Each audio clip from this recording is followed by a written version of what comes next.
Movie की starting एक happy family से होती है जिसमें डैनियल गेन जो कि एक बार प्रोफेसर लॉयर है, उसकी वाइफ बेथ, बेटी एलिन को दिखाया जाता है। रात को डैन बेथ के साथ में अपनी फर्म की पार्टी में आया जहां पर डैन का दोस्त एलेक्स नाम की लड़की के साथ में फ्लर्ट करने की कोशिश करता है, पर एलेक्स उसे भाव नहीं देती।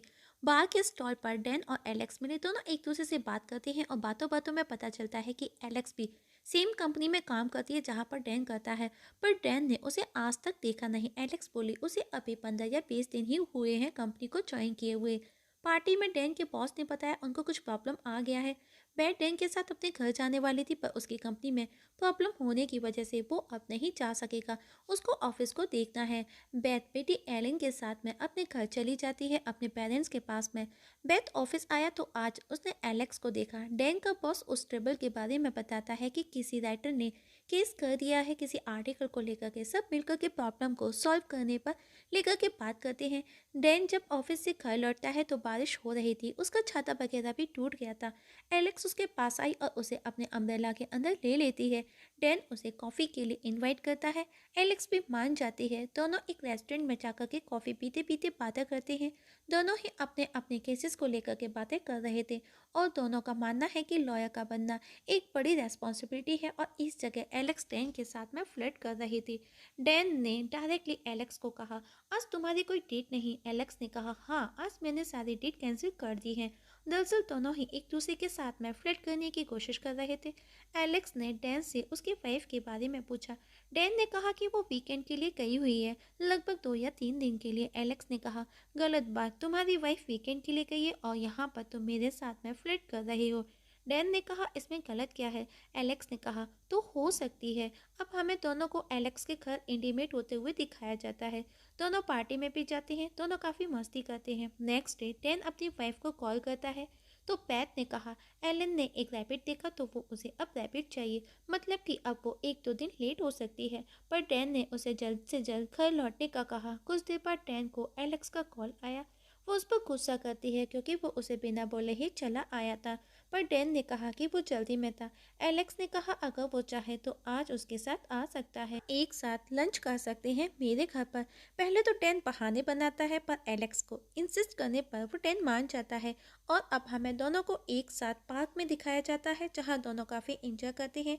डैन हार्ट अटैक का ड्रामा करता है और गिर जाता है। वो खुद को ऐसे प्रिटेंड करता है मानो वो मरने वाला हो। ये सब देख करके एलेक्स पैनिक हो जाती है। एलेक्स की हालत देख करके डैन हंसते हुए उठ जाता है, पर एलेक्स इमोशनल होते हुए कहती है उसके फादर जब वो 7 साल की थी उसी की आंखों के सामने ही उनको हार्ट अटैक आया और उनकी डेथ हो गई। एलेक्स की बातें सुनकर के डैन को सॉरी फील हुआ और उसने कहा अगर उसे ये सब पता होता तो वो ऐसे कभी ना करता।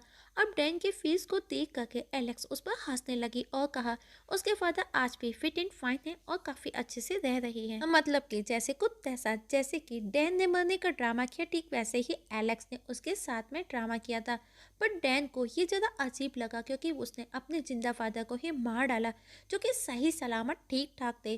दोनों एलेक्स के घर पर ही थे, साथ में कुक करते हैं। डैन अपने फादर के बारे में बात करते हुए बताता है कि वो उन्हें अक्सर मिस करता है। दोनों बातें करते करते दोनों ने नोटिस किया कि दोनों की चॉइस मोस्टली सेम ही थी।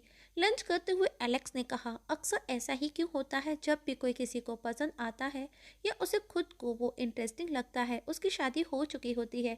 डैन ने कहा क्योंकि वो मैरिड होते हैं इसीलिए वो तुमको इंटरेस्टिंग लगता है, क्योंकि वो भी रिस्ट्रिक्टेड होते हैं, उनके कुछ लिमिटेशन होती है। एलेक्स ने कहा कल उसने काफ़ी इंजॉय किया, अगर हम ये कंटिन्यू करते हैं तो कितना अच्छा होगा, दोनों काफ़ी इंजॉय कर सकते हैं। पर डैन ने कहा वो मैरिड है, इवन उसकी बेटी भी है, और ये सब जो तुम बोल रही हो कंटिन्यू करना, ये सब करना गलत है। वो तो सिर्फ एक फन था। इसके बाद दोनों पास आए, दोनों इंटीमेट हुए। शाम को डैन जब अपने घर के लिए निकला तो एलेक्स सोते हुए बोलने लगी तुम्हारा मतलब पूरा हुआ तो तुम चल दिए, तुम ऐसे नहीं कर सकते। डैन ने कहा हम दोनों ने ये पहले ही फिक्स कर लिया था, इसमें हम दोनों की ही मर्जी थी, तो इसमें गलत क्या है। एलेक्स भी समझ गई, उसने उसे कहा अब से हम फ्रेंड रहेंगे। डैन भी मान गया और उसको हक करते हुए सॉरी कहा। पर डैन ने देखा कि एलेक्स ने अपनी कलाई की नसें कट कर ली हैं। ये देख करके वो डर गया, उसने उसे बैंडेज किया, उसे सहारा दिया और आज रात वो एलेक्स के पास ही रुक जाता है। और नेक्स्ट डे मॉर्निंग को वो एलेक्स को समझाता है और वहाँ से चला गया और घर लौटा था उसने। अपने घर को ऐसा कर दिया कि मानो वो घर पर ही था। घर में वो हर चीज़ को तितर-बितर कर देता है। इवन उसके घर में जो भी खाना बचा था वो सब उसने डॉग को खिला दिया, क्योंकि उसकी वाइफ आज लौटने वाली है।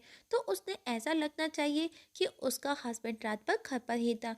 तो उसने ऐसा सब इसीलिए किया, वाइफ को लगे कि वो घर पर ही था। रात को जब उसकी वाइफ आई तो डैन ने कहा उसने उसे मिस किया। दरअसल डैन और एलेक्स के बीच में जो भी हुआ था, कहीं ना कहीं डैन को गिल्ट फील हो रहा था। डैन और बैथ ने गांव में एक घर बाय करने का डिसाइड किया है।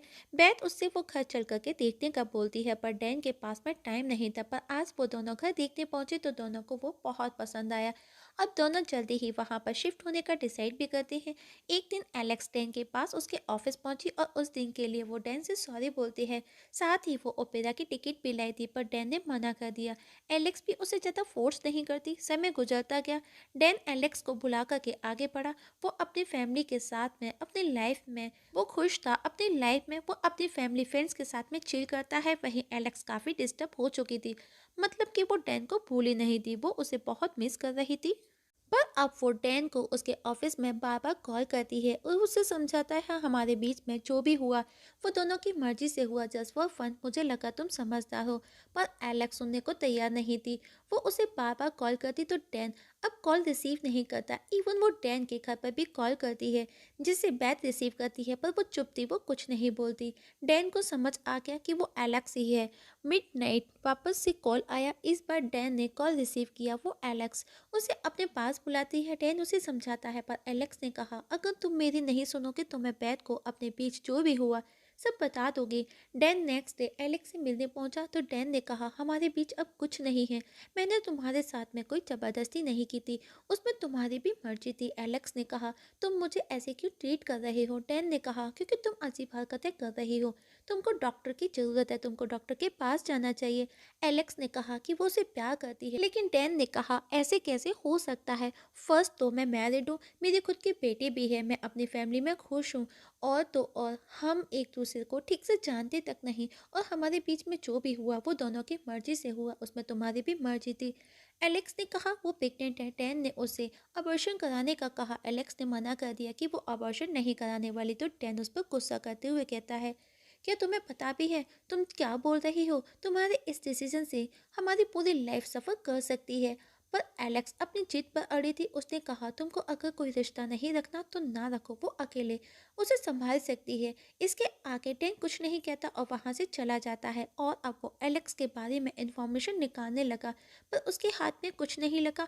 अब डैन ने अपने फ्रेंड के साथ में शब्द शेयर किया तो फ्रेंड ने कहा अगर उसने उस पर चार्जेस लगाए तो वो प्रॉब्लम में आ सकता है। वहीं एलेक्स को पता चल जाता है कि डैन ने अपना लैंडलाइन नंबर डिस्कनेक्ट करा लिया है। डैन अपने घर लौटा तो उसने एलेक्स और बैथ को एक साथ बात करते देखा। वो सरप्राइज था, दोनों एक दूसरे के साथ में काफ़ी खुल मिल रही थी। अब जाते जाते एलेक्स ने डैन को बच्चे को लेकर के ब्लैकमेल करना स्टार्ट कर दिया था। डैन एलेक्स से मिलने आया और उसे ये सब करने का मना करता है, क्योंकि वो जो भी कर रही है गलत है।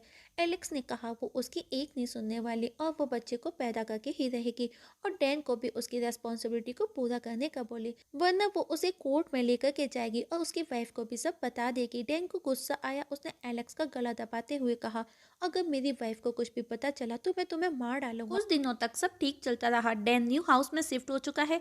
उसने अपनी बेटी को रैबिट ला के दिया। एक दिन डैन को अपनी कार में एक ऑडियो टेप मिला। जब वो उसे प्ले करता है तो वो एलेक्स थी। एलेक्स ने कहा तुमको क्या लगा कि तुम मजे करोगे और निकल जाओगे, तुम ऐसे नहीं बच सकते, अब तुमको मुझे एक्सेप्ट करना ही होगा। और इस समय वो एलेक्स को फॉलो कर रही थी। उसने देखा डैन अपनी फैमिली के साथ में बहुत खुश है। ये सब देख करके एलेक्स को जेल फील होता है। डैन अब जल्दी ही पुलिस से मिलकर के उसे सब सच बता देता है और पुलिस से जल्द एक्शन लेने का बोला। पर ऑफिसर ने कहा हमारे पास में कोई भी स्ट्रॉन्ग एविडेंस नहीं है, हम उसके अगेंस्ट कोई भी एक्शन नहीं ले सकते, और अगर हम कोई एक्शन लेते भी हैं तो वो और ज़्यादा भड़क जाएगी। पर हाँ, अगर तुम उसे नंगे हाथ पकड़ लेते हो तो हमारे पास में स्ट्रॉन्ग एविडेंस होगा, हम उसे पकड़ सकेंगे। डैन वापस घर लौट आया। बैथ ने देखा किचन में गैस पर कुछ पक रहा है। तब उसने देखा तो वो पूरी तरह से डर गई, क्योंकि उसमें उसकी बेटी का रैबिट पक रहा था। उसने डैन से पुलिस को इन्फॉर्म करने का कहा और अब डैन बैथ को अपने और एलेक्स के बीच का जो भी हुआ था सब सच बता देता है। बेथ ने डायरेक्टली उसे पूछा कि क्या वो उसे अभी प्यार करता है या फिर वो अभी भी उसके टच में है। डैन ने कहा नहीं, ऐसा कुछ भी नहीं है, वो बस जो भी हुआ हमारे बीच में एक रात का था। इस बात पर बेथ डैन पर गुस्सा करती है और वो बहुत रोई। डैन ने कहा अब बेथ को एलेक्स के साथ कुछ दिन के लिए वो उसे उसके पेरेंट्स के घर जाकर के रहने का बोला, क्योंकि एलेक्स को उसके न्यू घर का पता चल चुका है जो कि अब सेफ नहीं। रात को डैन एलेक्स को कॉल कर कहता है उसने अपनी वाइफ को हम दोनों के बारे में सब सच बता दिया है, तो अब तुमको जो करना है करो। एक दिन एलेक्स एलन को स्कूल से अपने साथ लेके उसे वो काफी फन कराती है। वहीं बेथ पागलों की तरह से अपनी बेटी को हर जगह ढूंढ रही थी, तो उस दौरान उसका छोटा सा एक्सीडेंट हो गया। वहीं एलेक्स भी एलन को वापस घर छोड़ करके चली जाती है बिना कोई नुकसान पहुंचाए। डैन को बहुत ज़्यादा गिल्टी फील हो रहा था क्योंकि ये सब उसी की वजह से हो रहा था। तो वो एलेक्स के पास आया और वो इतना गुस्सा था कि वो एलेक्स को लगभग मार ही देता, पर आखिर में वो उसे छोड़ करके पुलिस के पास आया और सब बताया। अब पुलिस के पास में स्ट्रॉन्ग एविडेंस था, तो वो एलेक्स के अगेंस्ट एक्शन लेने वाली है। डैन घर वापस लौट आया, तभी उसे ऑफिसर का कॉल आया। उन्होंने बताया कि एलेक्स घर पर नहीं है। उन्होंने उसे बहुत ढूंढा पर वो कहीं नजर नहीं आई, जबकि एलेक्स डैन के घर में ही मौजूद थी, बेथ के पास में। उसने कहा वो और बेथ एक दूसरे के प्यार में हैं और एक दूसरे के बिना नहीं रह सकते, पर तुम हमारी सबसे बड़ी प्रॉब्लम हो। तुम हमारे बीच में आ रही हो, जो कि मेरे होते हुए ये बिल्कुल भी नहीं होगा, और बेथ पर चाकू से हमला करती है। तभी बेथ की आवाज़ सुनकर के डैन वहाँ आ गया। वो एलेक्स को बाथटब में डुबोने लगा। एलेक्स ने जैसे ही स्ट्रगल करना बंद कर दिया, डैन को लगा वो मर गई है या फिर बेहोश हो गई है, पर वो कुछ ही देर में वापस से डैन पर हमला कर देती है। पर डैन को कुछ होता उससे पहले बेथ उसे गन से शूट कर देती है। एलेक्स मारी गई। पुलिस आई और सेल्फ डिफेंस की वजह से बेथ और डैन दोनों बच जाते हैं। और इस जगह हमारी आज की मूवी की एक्सप्लेनेशन खत्म हो जाती है।